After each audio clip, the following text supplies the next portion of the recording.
اچھا ہمارے نبی سے پہلے جو آخری نبی تھے عیسیٰ علیہ السلام تھے، یعنی ان کے بعد ہمارے نبی آئے ہیں. تو یہ پھر عیسیٰ علیہ السلام سے پہلے گزرے نبی حضرت داؤد علیہ السلام. موسیٰ علیہ السلام کے بعد مشہور پیغمبر کون سے تھے؟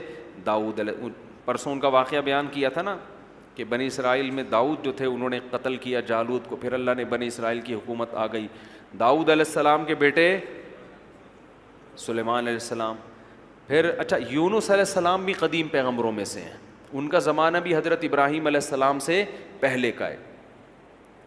تو ادھر جو تھے سلیمان علیہ السلام کی آگے اولاد میں حضرت عمران پیدا ہوئے ہیں.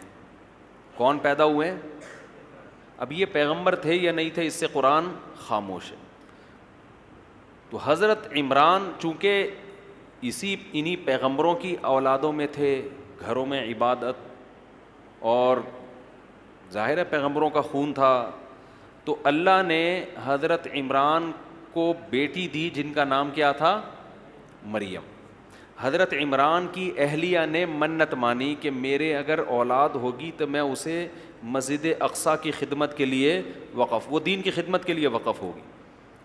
لیکن وہ بیٹی جو پیدا ہوئی تو بیٹے کے بجائے کیا پیدا ہو گئی؟ بیٹی. تو حضرت مریم کے خالو تھے حضرت زکریہ علیہ السلام. تو اس سے پتہ چلتا ہے زکریہ علیہ السلام کا زمانہ اور عیسیٰ علیہ السلام کا زمانہ کیا ہے، کیونکہ حضرت عیسیٰ کس کے بیٹے ہیں؟ حضرت مریم کے. اور حضرت مریم کے خالو کون ہیں؟ حضرت زکریہ علیہ السلام. پھر حضرت زکریہ کے بیٹے تھے یحییٰ علیہ السلام. تو یہ پیغمبر قریب قریب ہی گزرے ہیں، اور یہ سارے جس کو آج یہودی یروشلم کہتے ہیں، یہ سارے پیغمبر ان کا مسکن، ان کا جائے قرار ان سب کی یہاں تھی. حضرت مریم کے پوری تاریخ ادھر ہی ہے. لوگ جاتے بھی ہیں نا، یہودی تو بہت زیادہ جاتے ہیں، اب تو ان کے قبضے میں ہے، مسلمان بھی جاتے ہیں، تو وہ ساری تاریخ حضرت مریم علیہ السلام کے واقعات، وہ عیسیٰ علیہ السلام پیدا ہوئے اور اللہ نے کھجور کے درخت ہلانے کو کہا حضرت مریم کو کہ کلی وشربی وقرری عینا، کہ اے مریم ان کھجوروں کو کھا اور پانی پی کے اپنی آنکھیں ٹھنڈی کر، جب ان کے حضرت عیسیٰ کی ولادت ہوئی. تو یہ زکریہ علیہ السلام تھے حضرت مریم کے خالو. تو زکریہ علیہ السلام کو اللہ نے بیٹا دیا یحییٰ علیہ السلام. سمجھتے ہیں؟ تو یہ سارے پیغمبر قریب قریب. پھر حضرت مریم کو اللہ نے بیٹے دیے حضرت عیسیٰ. یہ حضرت عیسیٰ علیہ السلام جو تھے یہ بنی اسرائیل کے لاسٹ پیغمبر. چونکہ اب ان کے ساتھ یہودیوں نے بہت ظالمانہ سلوک کیا، تو اللہ نے یہودیوں سے انتقام، کیونکہ اب تک جتنے پیغمبر آ رہے تھے کس میں آ رہے تھے؟ یہودیوں میں. سارے اسحاق علیہ السلام کی اولاد میں آ رہے تھے نا. تو یہودیوں کو بڑا نوازا اللہ نے کہ سارے پیغمبر کس میں آ رہے ہیں؟ آپ کو قائد بنایا جا رہا ہے، آپ کو روحانی قائد بھی اور مادی لحاظ سے بھی قائد. تو جب عیسیٰ ابن مریم کے ساتھ انہوں نے ظلم زیادتی کی تو اللہ نے پھر آئندہ کے لیے، اچھا فوراً نہیں، پھر عیسائیوں کے پاس دنیا کی حکومت آئی ہے. عیسائیوں نے بہت بڑے، کیونکہ وہ حق پر تھے، عیسائیوں میں پھر آہستہ آہستہ شرک آنا شروع.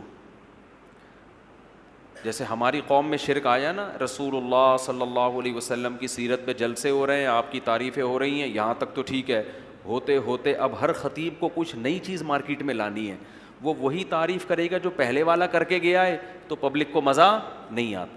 تو اس نے کچھ اور تڑکا لگایا، اگلا اور تڑکا، لوگوں کی واہ واہ سبحان اللہ. جیسے آپ یوٹیوب پہ دیکھ لو، حضرت علی کے فضائل جب بیان کیے جاتے ہیں پتہ ہی نہیں چلتا کہ یہ خدا کی تعریف ہو رہی ہے یا حضرت علی کی تعریف ہو رہی.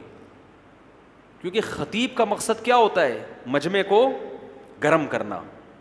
ہاں ہاں ہو لوگ واہ واہ سبحان اللہ کلابازیاں کھائیں نا، تو وہ سادہ طریقے سے بتانے میں نہیں ہوتا. تو عیسائیوں میں یہی ہوا کہ حضرت عیسیٰ علیہ السلام کی شان میں آہستہ آہستہ غلو کرنا شروع. پہلے عیسائی کہتے تھے کہ حضرت عیسیٰ کو جو معجزے دیے گئے بھائی وہ تو اللہ کی قدرت تھی، یہ عیسیٰ کا کمال نہیں تھا. مردوں کو زندہ اللہ کر رہا ہے، عیسیٰ تھوڑی کر رہے ہیں. نابینا کو آنکھیں کون دے رہا ہے؟ اللہ دے رہا ہے، عیسیٰ تھوڑی دے رہے ہیں. بغیر باپ کے پیدا ہو گئے تو کوئی بات نہیں, اللہ تو ماں اور باپ کے بغیر آدم کو پیدا کر دیا, تو ان کو بھی تو باپ کے بغیر پیدا کر سکتا ہے. شروع میں عیسائی صحیح ٹریک پر چلے ہیں, لہذا اللہ نے ان کو نوازا, ایسا نوازا کہ دنیا میں بڑی بڑی ریاستیں قائم ہوئیں. کس کی؟ عیسائیوں کی. آج بھی عیسائی دنیا میں راج کر رہے ہیں حقیقت میں. دے پہلے تو مسلمانوں نے کیا, لیکن اب پھر کس کے ہاتھ میں آ گیا؟ لیکن اب مذہبی حکومت نہیں ہے ان کی, پہلے مذہب کی بیس پر انہوں نے دنیا کے بہت بڑے, کیونکہ اللہ نے ان کی مدد کی. لیکن آہستہ آہستہ پیغمبر کی شان کو حد سے بڑھاتے بڑھاتے بڑھاتے بالآخر یہاں پہ آ کے روکے کہ حضرت عیسیٰ کو اللہ کا بیٹا بنا ڈالا. اب جب ان پہ انگلیاں اٹھیں کہ اللہ تو کسی کو جنتا ہی نہیں ہے, تو انہوں نے اس کی ایسی تعویلات کی, نہیں بھائی اللہ کے جسم سے پیدا نہیں ہوئے. اچھا پھر تم ان کو مجازن بیٹا کہہ رہے ہو, جیسے محبت میں تو انسان اپنے باپ کو بھی بیٹا کہہ دیتا ہے نا, تو مجازن کہہ رہے ہو. مجازن تو کسی کو بھی کچھ بھی کہا جا سکتا ہے, پھر تو ہر پیغمبر کو کہہ سکتے ہیں. نہیں, پھر کہتے ہیں نہیں مجازن نہیں کہہ رہے ہم, حقیقتاً اللہ کے بیٹے ہیں. ارے حقیقت میں کیسے بیٹے ہو گئے جب اللہ کے جسم سے نکلے ہی نہیں ہیں؟ تو کیا معاذ اللہ اللہ کا جسم دو ٹکڑے ہوئے؟ نہیں نہیں نہیں, ایسا نہیں. تو ایسا پھنسے ہیں نا, جب انسان غلط بات کرتا ہے ایسا پھنستا ہے کہ پھر وہ کہتے ہیں نا, ایک جھوٹ چھپانے کے لیے کتنے جھوٹ بولنے پڑتے ہیں؟ 100 جھوٹ. پھر وہ تعویلات, پھر کتابوں کی کتابیں, وقت برباد اپنا بھی قوم کا بھی وقت. پھر حضرت مریم کیا ہے بھائی اگر یہ اللہ کے بیٹے ہیں؟ اب وہاں پریشان ہوئے. حضرت مریم تو اب معاذ اللہ, بعض لوگوں نے کہنا شروع کر دیا معاذ اللہ نقل کفر, وہ اللہ کی زوجہ ہیں. تو اتنے الٹے الٹے, آج تک عیسائیوں سے یہ مسئلہ حل ہو کے نہیں دے رہا. تو جب یہاں تک معاملہ پہنچا ہے تو اللہ تعالیٰ نے بنی اسحاق کے ہاتھ سے جو خلافت تھی روحانی, وہ چھین کر اللہ نے ابراہیم علیہ السلام کے جو دوسرے بیٹے تھے اسماعیل, ان کی اولاد میں ٹرانسفر کر دی. کہ اب قیامت تک روحانی طور پر پیشوا کون ہوگا؟ اسماعیل کی اولاد محمد صلی اللہ علیہ وسلم. اور اب بنی اسحاق اور بنی اسرائیل قیامت تک کے لیے روحانی قیادت کے اہل اور لائق نہیں ہے. تو کچھ کام تو اللہ نے مسلمانوں سے لیا. صلاح الدین ایوبی کی تلوار چلی, بڑی بڑی جنگیں ہوئیں.